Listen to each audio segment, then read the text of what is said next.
Keberadaan hukum pada dasarnya berfungsi untuk melindungi dan mengintegrasikan masyarakat. Tujuan hukum sendiri adalah untuk mewujudkan keadilan. Hukum mengatur seluruh aspek kehidupan masyarakat yang cakupannya sangat luas. Oleh karena itu, penggolongan hukum perlu dipahami. Menurut sumbernya, yang pertama, hukum undang-undang yaitu hukum yang tercantum dalam peraturan perundang-undangan. Contohnya adalah Kitab Undang-Undang Hukum Pidana atau KUHP dan juga Keputusan Presiden atau Kepres. Kedua, hukum kebiasaan, yaitu hukum yang terletak di dalam peraturan-peraturan kebiasaan atau adat. Contohnya adalah tidak membuang sampah sembarangan atau bersikap dengan penuh sopan santun. Yang ketiga, hukum traktat atau perjanjian, yaitu hukum yang ditetapkan oleh negara-negara dalam suatu perjanjian antar negara. Contohnya adalah perjanjian ekstradisi antara Indonesia dengan Malaysia, perjanjian wilayah perairan antara Indonesia dengan Malaysia, dan juga piagam PBB. Dan yang keempat, hukum jurisprudensi, yaitu hukum yang terbentuk karena keputusan hakim. Contohnya adalah jurisprudensi tentang pencurian arus listrik, jurisprudensi tentang pembayaran hutang sepasang suami istri pasca bercerai dengan harta gono gini. Penggolongan hukum menurut bentuknya. A. Hukum tertulis, yaitu hukum yang dicantumkan dalam berbagai peraturan. B. Hukum tidak tertulis, yaitu hukum yang masih hidup dalam keyakinan masyarakat tetapi tidak tertulis, namun berlakunya ditaati seperti suatu peraturan perundangan. Hukum tidak tertulis disebut juga sebagai suatu kebiasaan.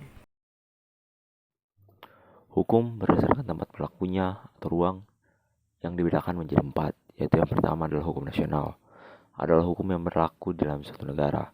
Contoh di Indonesia ada Undang-Undang ITE yang mengatur tentang informasi dan penjualan elektronik. Lalu yang kedua ada hukum internasional. Hukum internasional adalah hukum yang mengatur tentang hubungan antar dua negara atau lebih. Contoh hukum internasional adalah hukum UNCLOS yang diatur oleh PBB yang mengatur tentang hukum laut setiap negara atau batas laut setiap negara. Yang ketiga adalah hukum asing, adalah hukum yang berlaku dalam negara lain. Contohnya tentang perang, tentang pidana, tentang bisnis, dan lain-lain. Yang keempat adalah hukum gereja. Hukum gereja adalah kaidah yang ditetapkan oleh gereja untuk para anggotanya. Contoh tentang sanksi yang diberikan ketika ada pelanggaran, pemilihan majelis, dan lain-lain. Hukum menurut waktu berlakunya. Yang pertama, hukum positif atau hukum yang berlaku sekarang, yaitu hukum yang berlaku sekarang bagi masyarakat tertentu dalam suatu daerah tertentu, atau hukum yang berlaku dalam masyarakat pada suatu waktu dalam suatu tempat tertentu. Yang kedua, hukum yang berlaku di masa lalu, yaitu hukum yang diharapkan berlaku pada waktu yang akan datang. Dan yang ketiga, antar waktu atau hukum asasi atau hukum alam, yaitu hukum yang berlaku di mana-mana dalam segala waktu dan untuk segala bangsa di dunia. Hukum ini tidak mengenal batas waktu, melainkan berlaku untuk selama-lamanya atau abadi terhadap siapapun juga di seluruh tempat. Menurut cara mempertahankannya atau tugas dan fungsi. Yang pertama, hukum material. Hukum pidana material adalah aturan hukum yang memuat tindakan pidana, di mana di sini termuat rumusan perbuatan pidana dan memuat syarat dan aturan untuk pelaku pidana. Sumber hukum material inilah yang menentukan isi peraturan hukum yang sifatnya mengikat orang. Contohnya KUA Perdata, KUA Pidana, dan KUA Dagang. Yang kedua, hukum formal. Pengertian hukum formal adalah hukum yang mengatur dan mengikat tata cara menjalankan dan mempertahankan peraturan hukum material. Contohnya pidana formal dan perdata formal. Hukum menurut sifatnya terbagi atas 2, yaitu hukum yang memaksa dan hukum yang mengatur. Yang dimaksud hukum yang memaksa adalah jenis hukum yang dalam keadaan bagaimanapun harus dan mempunyai paksaan yang mutlak. Contohnya adalah hukuman bagi perkara pidana, maka sanksinya secara paksa wajib untuk dilaksanakan. Dan yang dimaksud hukum yang mengatur adalah jenis hukum yang dapat dikesampingkan saat pihak-pihak yang bersangkutan telah membuat peraturan tersendiri dalam suatu perjanjian. Contohnya adalah hukum yang mengenai warisan yang dapat diselesaikan dengan kesepakatan antar pihak-pihak yang terkait. Menurut isinya, yang pertama, hukum privat. Ialah hukum yang mengatur hubungan antara orang yang satu dengan orang yang lainnya dengan menitik beratkan pada kepentingan perseorang. Hukum ini disebut juga hukum sipil. Contohnya adalah hukum dagang dan perdata. Yang kedua, hukum publik.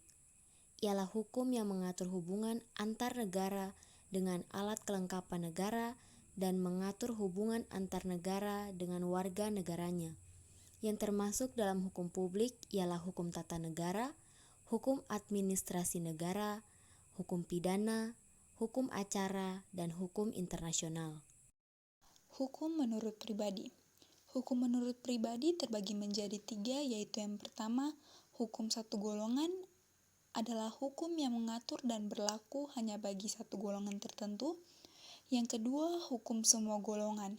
Hukum semua golongan adalah hukum yang mengatur dan berlaku bagi semua golongan warga negara. Dan yang ketiga, hukum antar golongan. Hukum antar golongan adalah hukum yang mengatur 2 orang atau lebih dengan tiap pihak tunduk pada hukum yang berbeda. Penggolongan hukum yang ke-9 yaitu menurut wujudnya, yang terbagi atas 2 yaitu hukum objektif dan hukum subjektif. Hukum objektif yaitu hukum dalam suatu negara yang berlaku umum dan tidak mengenai orang atau golongan tertentu. Contohnya yang pertama ada hukum perdata. Hukum ini mengatur ranah hak, kewajiban, serta hubungan antar manusia. Contohnya hukum yang mengatur masalah warisan, sengketa lahan atau tanah, dan lain-lain. Yang kedua ada hukum pidana. Hukum ini mengatur perbuatan apa saja yang bisa tergolong dalam ranah pidana beserta sanksinya. Dan hukum yang ketiga yaitu hukum dagang. Hukum ini mengatur hubungan antar berbagai pihak dalam bidang perdagangan, contohnya perizinan pendirian badan usaha, pembayaran pajak, dan lain sebagainya. Hukum yang kedua yaitu hukum subjektif, yaitu hukum yang timbul dari hukum objektif dan berlaku terhadap seseorang tertentu atau lebih. Hukum subjektif juga disebut sebagai hak. Contohnya ada hak asasi manusia atau HAM, yang merupakan hak dasar manusia yang harus didapatkan, contohnya hak untuk bersekolah, kebebasan berseragam, dan lain sebagainya. Contoh yang kedua ada hak sebagai warga negara, contohnya hak kebebasan berpendapat, mendapat pekerjaan, dan lain sebagainya.